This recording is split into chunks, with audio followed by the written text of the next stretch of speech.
Hello there. Happy April. If you've never watched one of my videos before, my name is Caroline and this is my little space on the internet to talk about my knitting because I am a knitting fiend and kind of just a fiber arts fiend.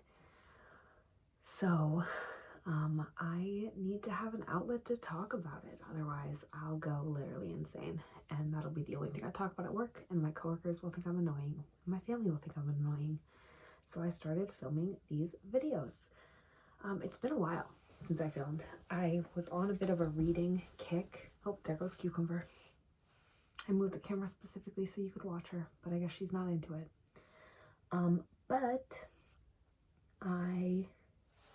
Well, she might jump up here with me, actually. She's thinking about it. I can see it. But I was on a bit of a reading kick, and I was feeling particularly demotivated with regards to knitting due to a couple of the projects that I was working on. So I'm happy to say both of those projects are done. I'm wearing one of them, and I'm happy I finished it because I actually like it quite a bit. So I'll start by talking about that. This is my Eowyn blouse. It's my second one. The pattern is by Fabel Knitwear. Looks like this. It's very cropped, and yeah, the yarn I used, Woolberry Fiber Co., and I think it was Stash. The shade was Stash in the berry tweed base. There was like a fall pre-order last year, and I ordered this, and I also ordered Moody Pumpkin. And the plan was to knit these. Knitting this was horrendous. It was really awful. I found the yarn to feel really slippy, so I had to figure out a special way of tensioning it. This is my leftovers. I had 2 skeins of this, and I easily knit it with a big chunk of leftover, which I'm keeping in mind because I think I still am going to knit another one of these with Moody Pumpkin. And I think I'm going to knit it either at a tighter gauge or a larger size because this is a tiny bit see-through. Not really, I don't think it's super bad. It's just not quite as tight of a gauge, especially on my bust. I have a 109 centimeter bust. I don't know what it is in inches. I know my waist measurement in inches, but not my bust for some reason. So, yeah, but I had a decent amount left, so I think I can make that work. Probably, but I modified this pretty extremely because the yarn was a lot thinner than the intended yarn. It's a pretty light fingering weight, I would say. So, sorry, there's hair on me.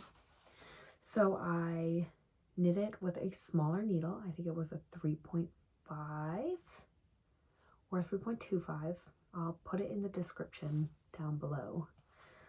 What needle size I used, and then I knit a size up from what I would normally knit. And it's still, I ended up doing my math later, and I think I talked about this in the last episode, but I realized partway through knitting this, when I already realized I didn't enjoy knitting it, that was gonna be too small. But I just went with it, and it works. I'm comfortable wearing it. I'm perfectly fine with it, and I think it's really cute. So I'm happy I finally finished it. It was sitting for weeks, just underneath my desk in this little corner, literally only waiting for me to, I had to pick up and knit this, and I had already done it once, but I didn't pick up every stitch. I did a normal pickup rate that I would normally do, and it was way too small, so that just didn't work at all for the square neckline. And having done it, I picked up every stitch. I think I could have skipped some stitches on the back, but you know how sometimes when you do that, it'll stick up instead of laying flat. It'll be boop, or boop. I don't really know how to describe it. It puckers out because there's too many stitches picked up over too small of an area. It kind of does that in the back, but it blocked out decently. And my hair's normally down anyway. So that's all good. I like it. I'm happy with it. Other finished objects. I have my second Mountain Walk sock, and I've worn these to death. Here are the 2. I just washed them, so it's a little damp still. But as you can see, maybe more on this side, they're pretty felted, which I'm okay with, because I've worn these a lot and I wear them with my Doc Martens. I have a few different styles, and I wear these a lot with them. So definitely one of my favorite pairs of socks that I've knit myself. I think they're just so precious and adorable. So got 2 of these. They're both severely felted, but that's fine. The bottom, like right here too, is starting to get very like solid, but I'm okay with that. So I don't remember what size I knit in those. I maybe talked about it in my last episode. I know I had just finished the first one when I filmed that, but I finished the second one. The other whip, or the other finished object that I have that was really killing me, were these. So I have 2 of them, and these are presents for a birthday present for my brother. It's the DRK Everyday Socks, and so I knit him the bear paw socks for Christmas, and he really, really loved them, but they were too long. So we were like, okay, I'll knit you these ones this time. And I probably should just knit him the bear paw ones, but I wanted to knit a lighter weight one for him. And I was like, okay, we just need to remember that they need to be smaller. So I knit the first one, and then he tried it on. And I also went down to a 2mm needle on these, because I like tight socks. So I went down on that, and then I tried it on at one point, and I was like, this feels kind of tight on me. But I kept going, because I was like, I don't know, maybe. And it was never like a convenient time to ask him to try it on. So I cast off the first one, and I have him try it on. Definitely too small. I needed to add about 10, at least 10 more rows before the heel gusset. So I was like, whatever, here's what I'll do. At the time, I was like, I will knit the second one, and you'll have one that fits really well. But I decided that was dumb, so I knit the second one. I finished it, and it really didn't take me that long once I actually started working on it, but I didn't want to work on it, so I was really dragging my feet. And then I ripped back the first one, and I re-knit 10 more rows on the foot, the entire gusset, the heel turn, and this. And I made this longer too here, because it was, I think, originally only 40 rows, and I added another row. So it was 50 rows here, this stuff, and then another 50 rows here. Because I was like, if I'm putting in the effort, I should make them a pair of socks that he'll really enjoy. So I did that. They're still a little damp from blocking, because I blocked these and then just threw most of my other socks in the wash with it. But they're done. And I'm so happy that these are done, that this is done, and I can move on. Because for a while now, I've been thinking about my Delacour cardigan, which I've talked about many a time. I want it for the spring, or for the summer, I guess, early summer, because I'm going to Seattle in June for about 2 weeks, I think. Pretty much exactly 2 weeks.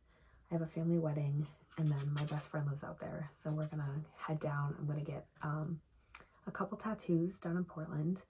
My tattoo artist who did my legs, his name is Chase Tucker.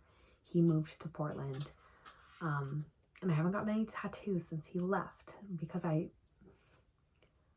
kind of want him to finish my lower legs, and then I'll start branching out with artists. But that was all kind of my plan. We'll see if I stick with it. But I just reached out to him and his assistant, and we booked a day session for Portland on June 17th.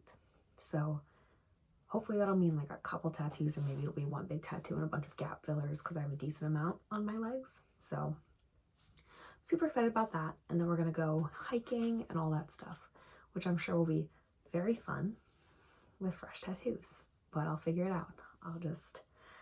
I've washed tattoos in a public bathroom before, so I think I can make it work. If I just have paper towels with me and soap, I can make it work. Yeah, so we haven't made a lot of like concrete plans for that trip yet, but I'm very excited about it.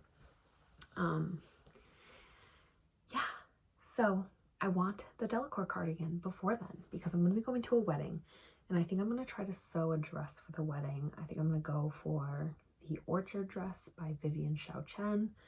and I have some white linen, and I've had this stuff to dye it like a nice cornflower blue for ages. So I think I want to dye that linen and sew the orchard dress, and the Delacour cardigan would be so cute with it. So cute. So that's what I want to do, but I need to actually start the cardigan. And originally my plan was to reverse engineer it top down. I can't do math. I'm really bad at it. So I've been trying to do it, but every single time I realize I did like one little thing wrong and I have to restart everything. And I had one day where I was really working through it, and then I put it down for like a week, and then I picked it back up and I was like, what is happening here? So instead, what my plan is, I kind of talked to some people on a Discord server. I'm in Cat Weaver's Discord server, Heather and Hops. I think now she just goes by Cat Weaver, but I'm in her Discord server. It's really, really nice. And I kind of talked it through during a knit night. And I think I figured it out because I also was working on another whip that uses a provisional cast on, which I've never used before. And I was like, wait a second, this could solve all my problems. So I think my plan for the Delacour cardigan, I'm going to knit it in the round so that I can knit it faster. Is kind of one of my plans. And then when I'm just gonna knit the body. I'm not gonna knit the sleeves. And then I'm gonna use a provisional cast on to cast on the stitches, the stitch count I would need that would have been at the top of the sleeves, had I knit the sleeves first. And then I'm gonna knit the yoke. And then once I'm done with that, I'm gonna knit the sleeves top down. Because my concern with sleeves, bottom up sleeves, and this has happened to me many times, I knit a lot of Fabel Knitwear patterns, and a lot of them are bottom up. And like this one was bottom up. I have no problem with doing like Kitchener stitch on the underarms. I don't care. The problem is always the sleeve length. I knit them way shorter, and they still end up too long. So my plan is to knit them top down so I can at least try the sleeves on while I'm knitting them. And then I'm kind of hoping I'm going to pay attention and write down stitch counts that I want to have for the Delacour cardigan that I think would be nice to know, so that when I eventually knit the forest berry dress with all the modifications I want, which I've talked about in another episode of this podcast thing, hopefully I'll have the stitch counts and I can use the Delacour cardigan as a base for the top part of that so that I can knit that one top down, since I don't think I'll have enough yarn. And I'd rather run out of yarn at the bottom than the top. So that's my plan. However, I have not cast that on yet because I have something else on the needles that I need to cast that on, because I'm going to be knitting them on my 3.75mm Xiaogu metal needles. But I'm going to start that very soon. So I need to finish what is on that needle first, which is, oh my gosh, I have so much yarn here. I literally have so much yarn on my desk, it's insane. There's yarn all over my room. I have a giant bag of yarn. Yarn just suddenly started exploding in my life. And a lot of it is from this project and this yarn that I bought. These are the two colors that I'm using for this jacket that I'm knitting. But I bought this yarn, and then I also had a really large long dog yarn order from the Lord of the Rings collection that just came in. I don't think I'm going to go over it until I start knitting with it. I mostly got the shade, sorry, Cucumber is like about to knock my lamp off. Q, if you want to come over here, come here. Don't go up on that part of the desk. She's going to hit me. Anyway, whatever. I mostly got the deep breath before the plunge, the shade that's inspired by Minas Tirith.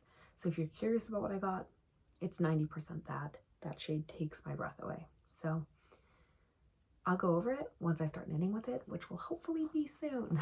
So maybe after the Delacour cardigan is done. But the project I'm working on that I have to get off my needles first is this, which looks very strange. This is the front right panel of my Eastwind jacket. So this unit flat in 4 pieces, bottom up, And it has this really nice slip stitch edge with a cable detail, and then you have a little afterthought pocket situation going on with the provisional cast on. And then eventually you increase for the sleeve and you start the sleeve.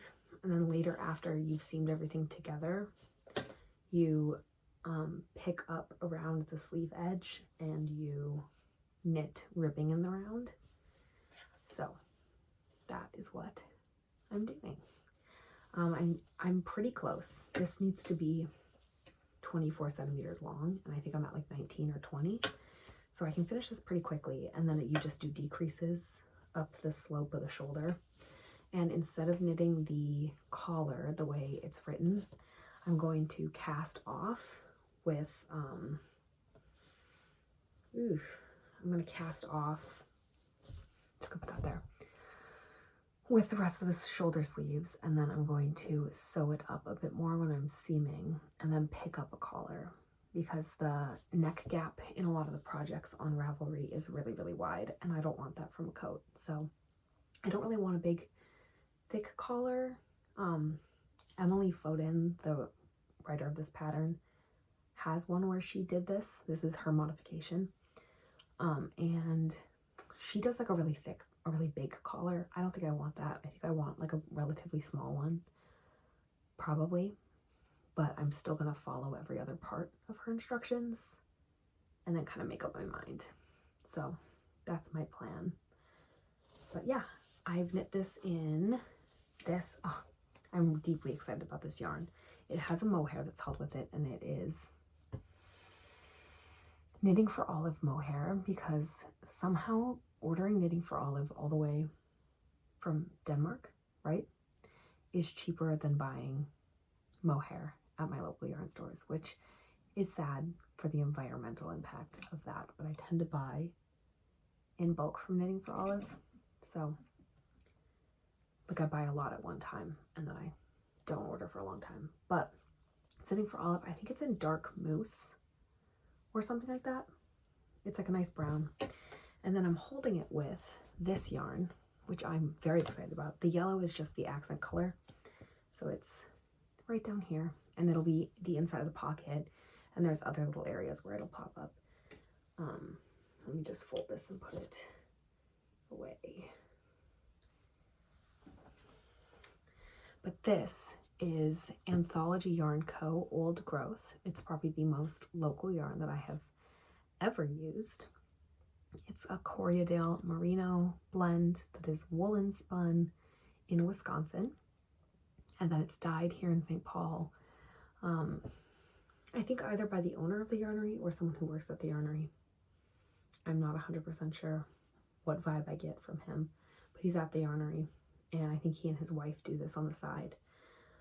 So I bought a ton of this. I think originally I bought 10 skeins and then 2 of this, but I ended up ordering 2 more because I got nervous of this one. Because I got nervous seeing how much I went through and knowing that the front panels are smaller than the back panels. I was like, I would just rather have more of it and then have extra to like knit a hat or put in a shawl or something. And this is the color Inky Cap 60. And this is Chanterelle 40. So it's all pretty limited edition, and I think the mill is shutting down. So if you're in St. Paul and you want to try this yarn, go to the yarnery, get it while you can, because I'm not sure what's going to happen after they no longer have access to the yarn. You would at least have to change yarn supplier, I think. So yeah, I have this, and then I also bought some of their, I think they have like I think it's a fingering weight yarn, and it's called Meadows, and they have one color that's called Forget Me Not that has all these beautiful blue and orange little speckles in it. I'm going to knit some mittens out of those. I think the Persephone mittens. But despite the fact it's April 1st, but we just got like 5 inches of snow. So I actually was supposed to go to work today, and I'm trapped here, which is just lovely. So I was going to say I don't need mittens, so it'll be a while till I knit with that, but I do kind of need mittens because I guess winter's never ending. I think one more whip that I'm going to talk about that's a knitting whip. And I have some finished spinning objects as well that I forgot to talk about. Yeah, so I cast this on yesterday because there's a knit along going on, the Skylark knit along, and they were like, we're picking the next winner on the 5th, and I was like, I can get a sock done, or even started. You just sort of post a picture of it by the 5th, and I've been wanting to knit these socks anyway. So these are the Skylark socks. Yeah, I cast these on yesterday around midday, and I'm loving them. I'm loving them. I think they're so fun to knit. You start out with this 2x1 rib, and then you have a lateral braid, some lace, another lateral braid, and then lace and stockinette. I have gone down, I think, 2 needle sizes for this. I didn't do a gauge swatch, but I like a tighter sock, so I just did it. Hopefully that doesn't mean I run out of yarn, but we'll see what happens. If I do, I'll deal with it. But yeah, this is by, I think, Fox and Folk. I'll again put it in the description, and it's a beautiful, beautiful pattern. There was like a big, I think it was like a 3-way collaboration on this pattern. So Fox and Folk released the pattern, and Lamb and Vine released some yarn that was specifically to go with this pattern in the Chilean fingering weight, which I could not get my hands on, but it was beautiful. And then someone else made project bags. I think it's like Harriet Wildwood or something on Instagram. I didn't really look at them because I have enough project bags. But yeah, it's just like a really cute pattern. I'm a little worried they're gonna be too big for me, like too wide, but I guess I'll find out again. And it has this nice garter stitch detail on the edge of the thing to make it really easy to pick up, and I added a slip stitch reinforced heel because it wasn't supposed to have one, but I want it based on how the heels wear on all my other socks. I honestly think I might starting it like halfway even before the heel flap in the future, because I notice like right here tends to get a lot of wear on my shoes, or on my feet. Yeah, I maybe will be able to finish this today. That would be pretty amazing, but I also kind of feel like my hands need a break from sock knitting. So, but I'm just having a lot of fun with it. So really recommend this pattern. The yarn is Explorer Knits Denali Sock in Petrichor. I bought one skein during when this was sold because I thought it was such a pretty color, and I was planning on using it to knit some second breakfast shorties. That's what I bought it for. But I have another yarn I want to knit those out of, and it comes with a mini skein because it's from the, why am I spacing on their name? Farmer's Daughter Fiber Sock Yarn Club. It's the dandelion color. I think they'll be really good, and I'm not planning on knitting those as shorties actually, but that's my plan for that pattern, and I wanted to cast on this pattern. I figured this would be cute. I do think with the lace, this color, it doesn't stand out that much when I have the sock on because it's basically skin color. So that's something to think about in the future for like a lacy sock pattern. But also, it's fine. It's like the delicateness of it. Yeah, sorry, I'm getting distracted by people commenting on Instagram. So that's another whip that I'm working on that I will probably have done very soon because my knitting mojo is back. I'm reinvigorated, having finished the things that I felt bad about. In terms of spinning things that I've finished, I have this very chunky, large skein of Jacobs that I knit, or I spun, and I was going for a DK weight. It's not a DK weight. It's probably bulky, honestly. It's very thick, so I don't know what I'm going to do with it. I have 2 skeins of it, plus a little extra. And where's my swatch? Oh, right here. I did knit a swatch with it. Sorry, I just need to swipe that away. It needs to go away now. I knit a swatch at the weight because I was planning on using this to knit the Wild Mother shawl by cat weaver, but I knit a swatch using, I think, even as one size down needles, and it's very stiff, I would say, and like tight. Maybe not, but it's not like a super drapey swatch. So I think I could use it, but I also didn't really enjoy knitting this swatch. It wasn't fun, which is why it's so tiny. So I don't know if that's the project that this is fated for. I'm happy to report, though, that I've gotten a lot better at spinning finer. One of my current spinning work in progress is this, which is Corriedale, and it is pretty fine. Let me just pull it out, show you. This is actually like a chunkier bit of it, but yeah, like that. So we'll see what this comes out to. I'm hoping a DK weight, but we shall see. I'm really loving spinning with this. At first, I think because I was spinning finer, it kept snapping, and I was very frustrated with that. But I figured out that I had to spin faster and add more twist.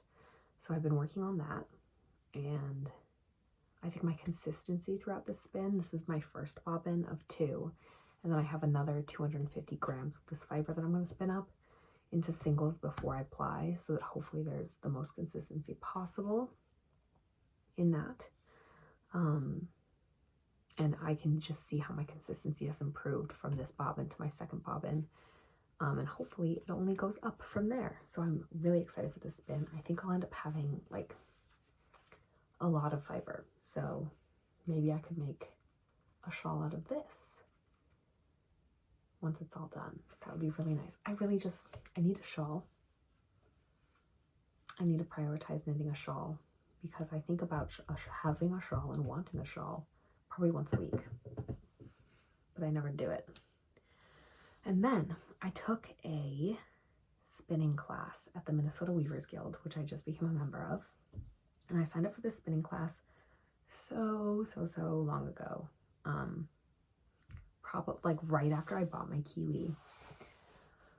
So I think in October and November. And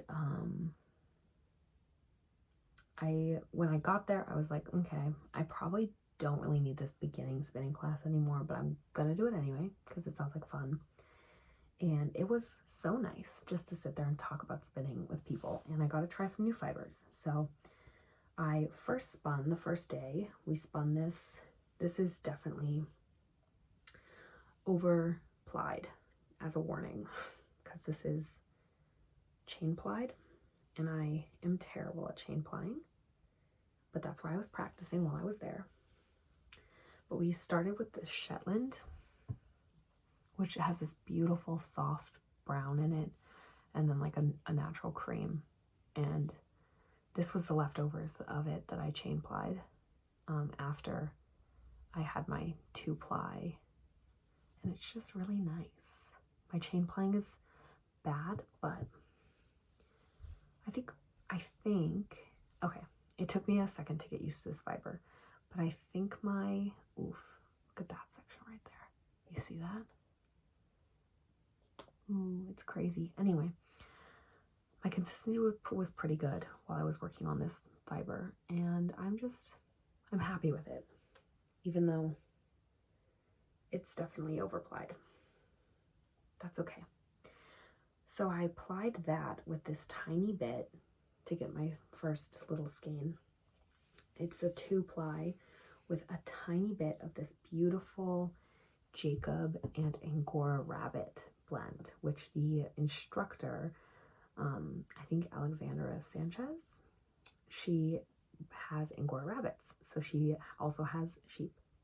So she made a little blend and she gave it to us, and we had the option to spin with this, and of course I want to spin with Angora. So this is my 2-ply.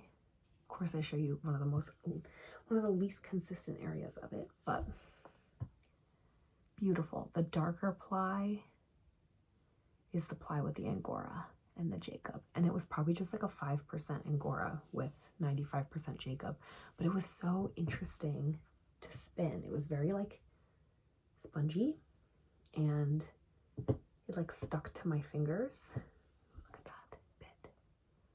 It's just so pretty.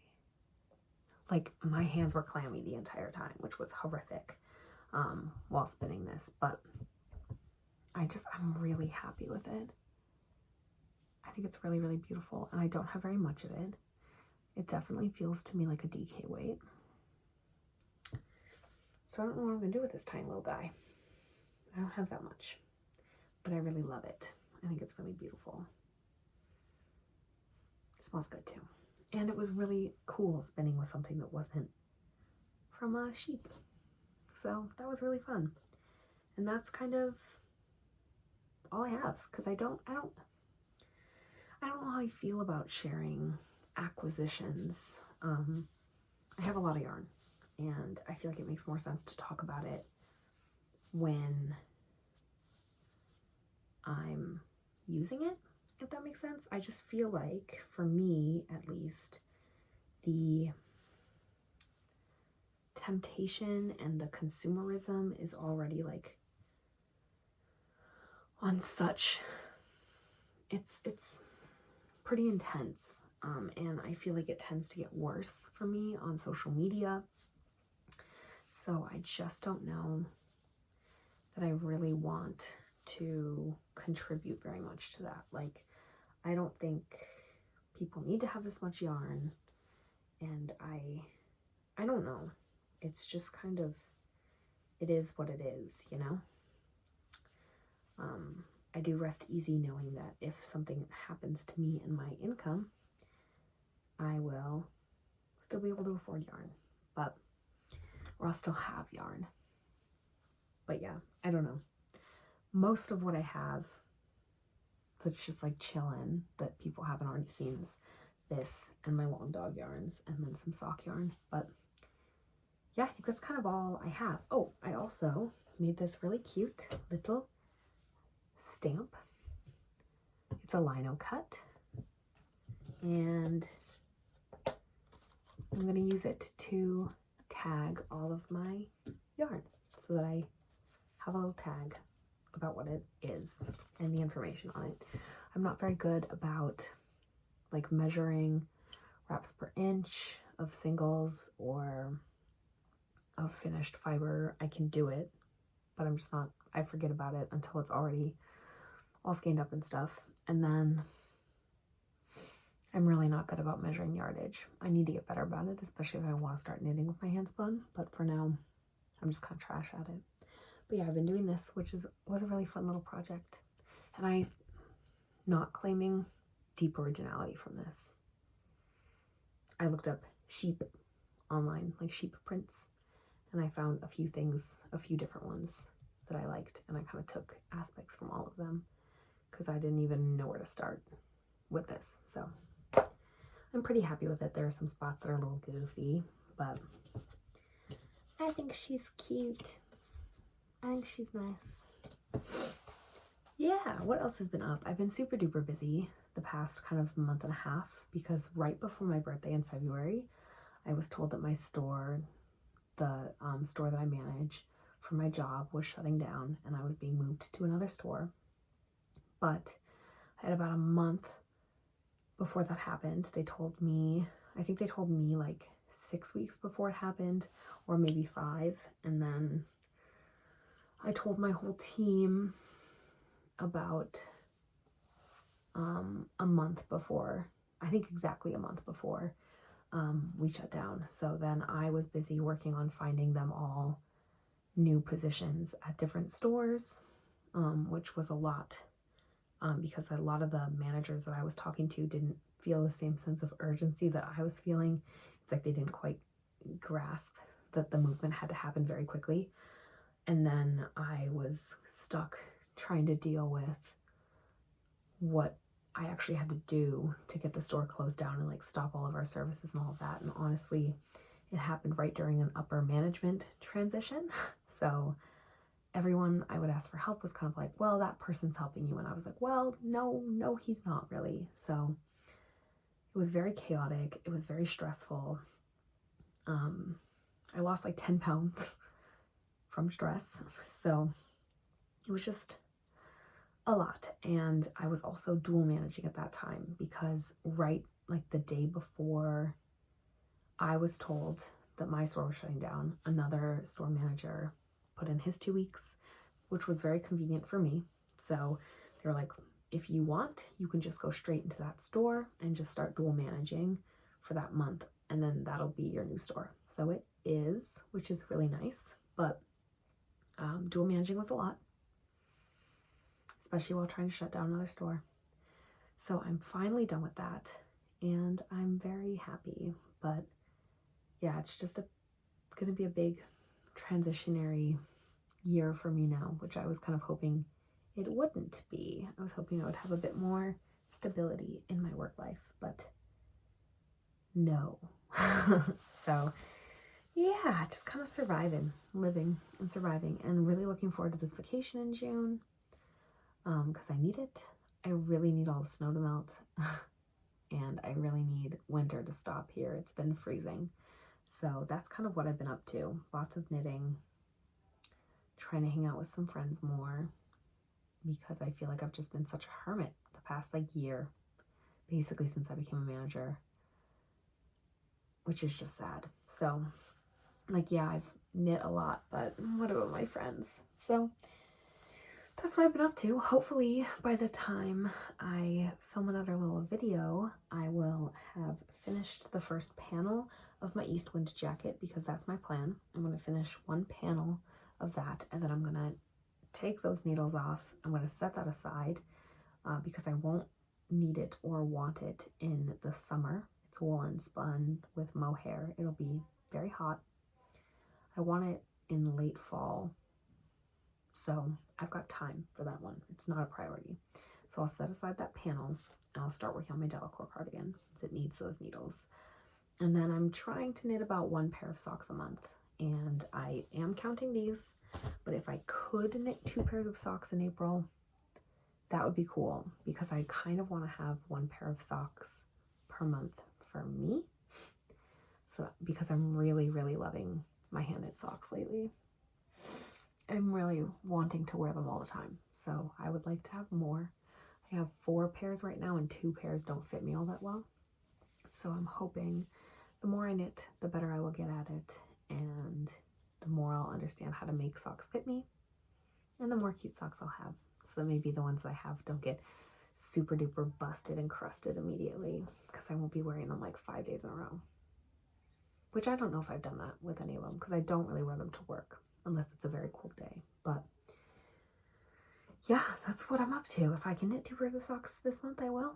Otherwise, I think I'm probably going to be taking at least 2 sock projects with me to Seattle in June, because that will probably be the most convenient airplane knitting. However, to knit those on the airplane, I think I'll need to find some wooden sock needles, because I'm going to check all of my metal needles, I think. Because if someone confiscated my chow goose, I would scream. My interchangeable chow goose, I think I'd lose my mind. So, because I wouldn't be able to afford those again for a while. Those things are darn expensive. So, yeah, I need to find that. So if anyone knows any good wooden sock needles that aren't, I don't really want DPNs. So, I mean, maybe I could do DPNs. Maybe I'll try them out. But I don't want to be relying on DPNs for airplane knitting. So I think I found a pair from Clover, but I'm debating whether I want to get like a shorty set, or if I want to get a long one for magic looping. Probably the longer cable, but then I'd want the cable to not be annoying, which is if it's a really stiff cable for magic loop, I'll be pissed. So I need to hunt down. If you have any recommendations, hit me up with them, please. And I'm probably going to stop rambling now. Let me double check my little notes and make sure I've talked about everything. Oh yeah. Yeah, I have. Perfect. I hope everyone has a lovely start to their spring. My cat's claws are stuck in my window screen right now. Cucumber. Her name's Cucumber, in case you didn't catch that. Yeah, I hope everyone is having a warmer spring than I am, and that, oh my God, she's stuck in the curtain too, and that everyone is feeling inspired and ready for spring knits. I have no idea when I'm going to transition into summer knitting, because I don't think I'm a camisole girl. So, which changes some of my plans, but that's not the point. That's not the point right now. We're not talking about it right now. Yeah, that's all from me today. Have a nice day. Goodbye.